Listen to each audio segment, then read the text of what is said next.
This is Tom Dillon, the Lifetime Liberal, and today is Friday, December 29th, 2016. The title of this rant will be Snatching Healthcare Away from Millions, from the article in the New York Times on the same day by Dr. Paul Krugman. And basically, let's just say, with the help of Putin, with the help of James Comey, and approximately 70,000 votes, in excess of 70,000 votes in 3 states, gave Mr. Minority the presidency.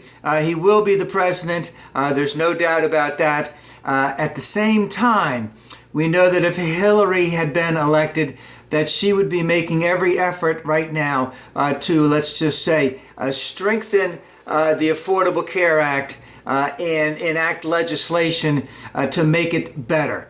And at the same time, Mr. Minority, who was elected, had indicated in his campaign that he wanted to help people, that we didn't want to hurt people.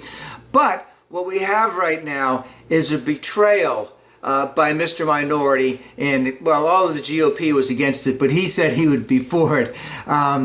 It's a big betrayal by him.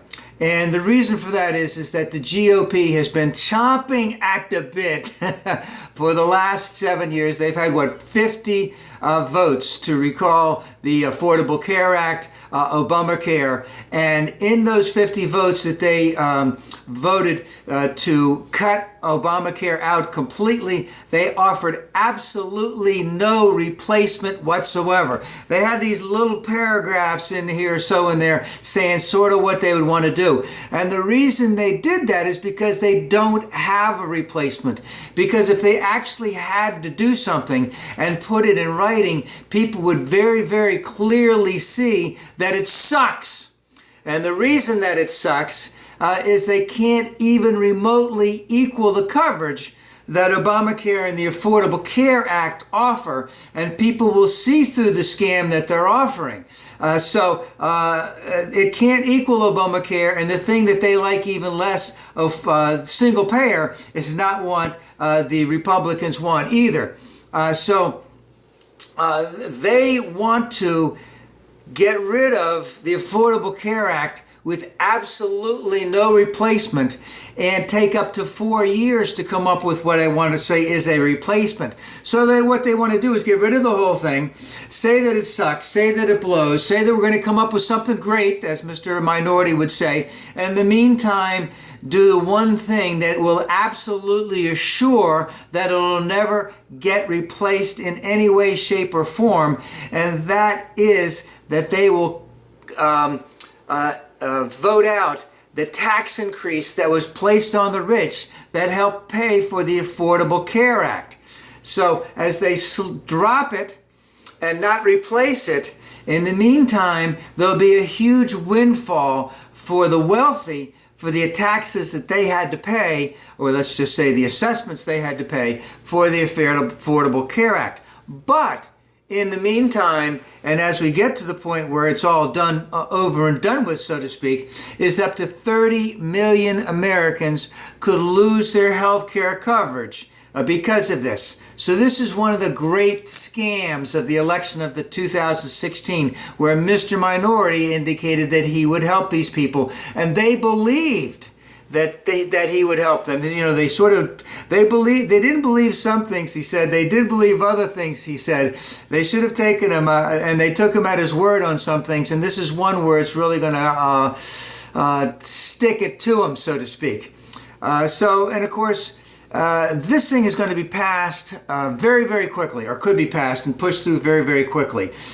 And number one, they want to do that. It's being led by the blue-eyed Beelzebub, also known as Paul Ryan, Speaker of the House. They want to do this fast because they want to have the least amount of pushback as possible, because they're not going to have a replacement, and the replacement, as I said, may take 4 years, and they're going to say they're going to have this great replacement. In the meantime, the windfall, they will get a windfall relief to those people who, the rich and the wealthy, who had an increase in their assessments to pay for it. Now, the reason why this is being done is because the Republicans hate government.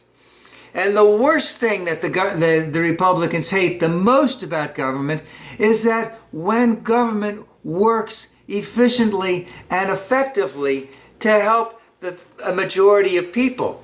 So it's important for them to show that government is dysfunctional, which I sort of think is kind of crazy, because Paul Ryan and Mitch McConnell, the two leaders in the House and the Senate, Paul Ryan's been basically on the dole to the government his entire adult life, and Mitch McConnell, Paul Ryan, I believe, almost 25 years, and Mitch McConnell over 35 years, but he had some other stuff before he came in.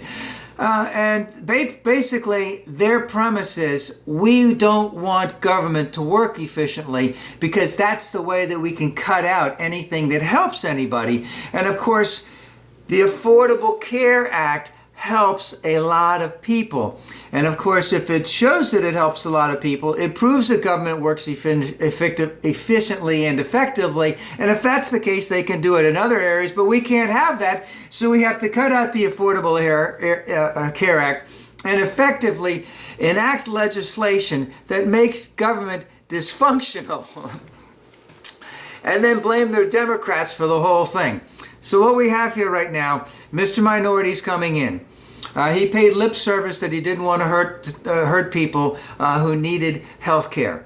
The Republicans have always wanted to get rid of it, and it appears as if they're going to just throw out the Affordable Care Act as quickly as possible without absolutely no replacement, and allow the assessment on the wealthy to die off, which means that it can never be replaced because they'll never vote to increase the assessment on the wealthy to help pay for the Affordable Care Act.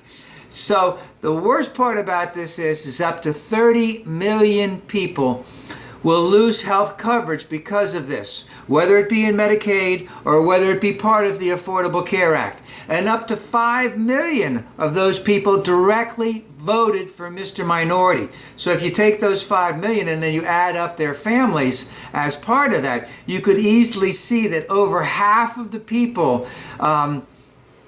who are getting coverage through the Affordable Care Act voted directly for Mr. Minority, and now he's screwing them, and there will be no replacement whatsoever because they're going to time it out over that 4-year period. And the thing is who is going to stand up for these people? Who is going to show up and say, this is wrong, that this cannot go on? We have worked, so to speak, since the 1940s to get health care coverage for everyone in the United States, just like it is done completely in Europe. But it can't be done in the United States because our Republicans, friends, it's all about freedom of choice. And of course, who's going to benefit from this? The wealthy, the hospitals, the pharmaceuticals, and all other healthcare manufacturers in there. They're going to do well, whereas average Americans are not going to do well at all. And this needs to stop.